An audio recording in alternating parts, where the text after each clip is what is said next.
여러분, 500년 전에 금이 세상을 통째로 바꿨던 거 아시죠? 지금 바로 우리 눈앞에서 거의 비슷한 일이 벌어지고 있습니다.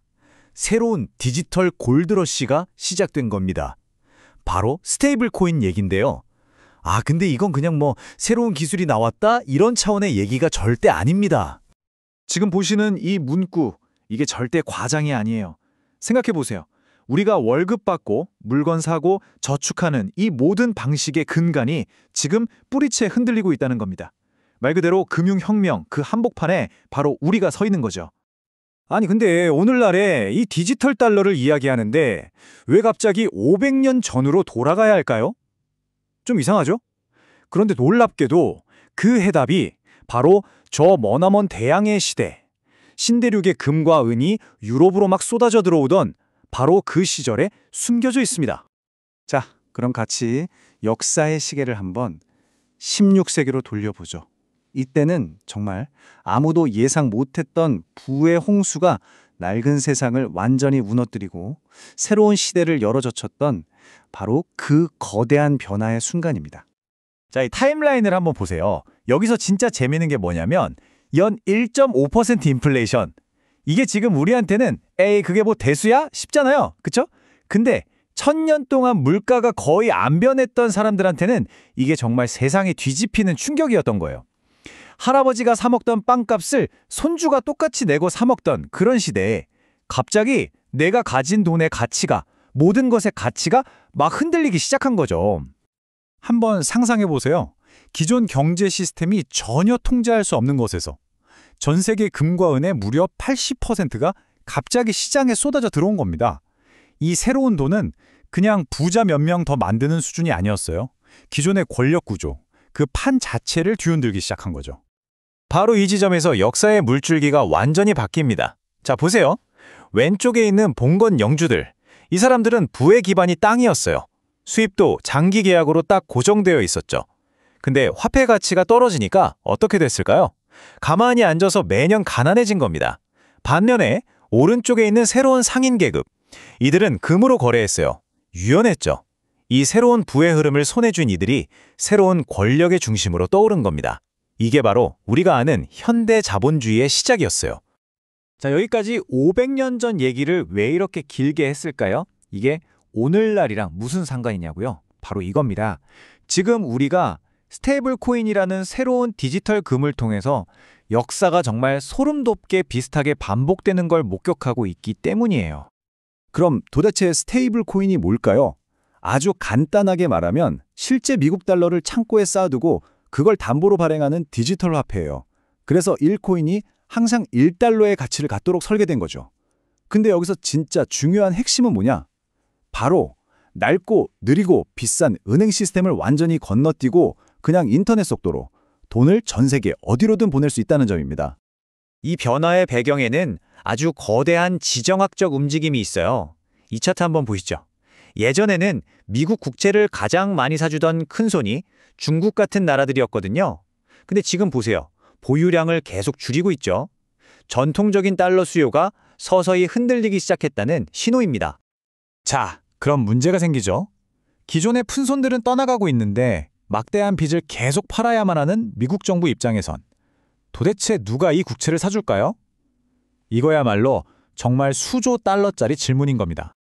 그런데 정말 아무도 예상 못한 곳에서 구원투수가 등장합니다. 바로 스테이블 코인 회사들이에요. 이 회사들이 디지털 달러를 발행하려면 그 가치를 보증할 담보가 필요하잖아요. 그 담보로 뭘 샀을까요? 바로 미국 국채를 어마어마하게 사들이기 시작한 겁니다.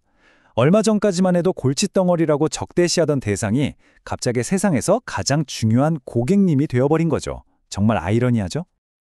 근데 이런 거대한 얘기가 다가 아니에요. 이 기술이 실제로 사람들의 삶을 어떻게 바꾸는지 한번 보세요.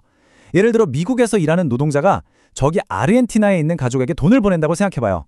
예전에는 은행 통해서 보내면 수수료 떼이고 이상한 환율 적용받고 막상 가족이 받는 돈은 얼마 안 됐거든요. 근데 이젠 스테이블 코인으로 보내면 거의 실시간으로 가치 손실 거의 없이 그대로 전달이 되는 거예요. 이런 수백만 명의 사람들에게 이건 그냥 편리한 기술이 아니라 말 그대로 생명줄인 셈입니다.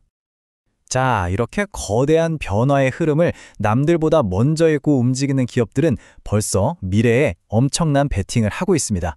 우리나라 기업이죠. 헥토 이노베이션의 사례를 보면 이 새로운 디지털 경제의 입구를 차지하려는 경쟁이 얼마나 치열한지 정말 실감나게 알 수 있습니다. 우리가 지금까지 인터넷에서 썼던 신분증은 뭐였죠? 바로 휴대폰 번호였어요. 통신사가 모든 걸 통제했죠. 이게 웹 2.0입니다.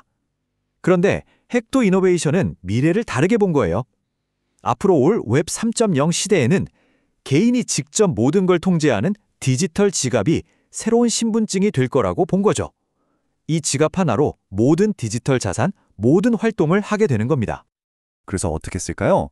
이 새로운 경제로 들어가는 현관문, 즉 지갑 기술을 먼저 차지하기 위해서 무려 92억 원이라는 돈을 투자해서 핵심 기술을 가진 회사를 그냥 사버린 겁니다.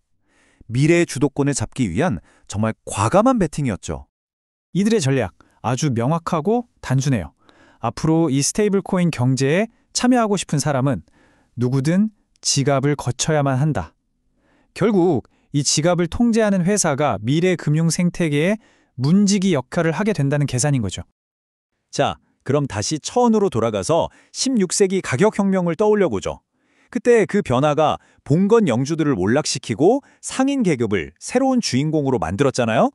지금 우리가 겪고 있는 이 디지털 화폐 혁명도 똑같이 새로운 승자와 패자를 만들어낼 겁니다.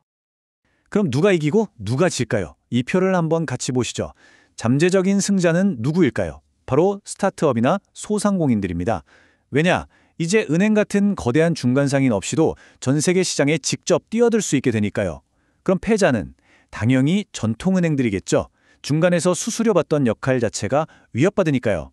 또 다른 승자는 자국화폐가 불안정한 나라의 시민들입니다.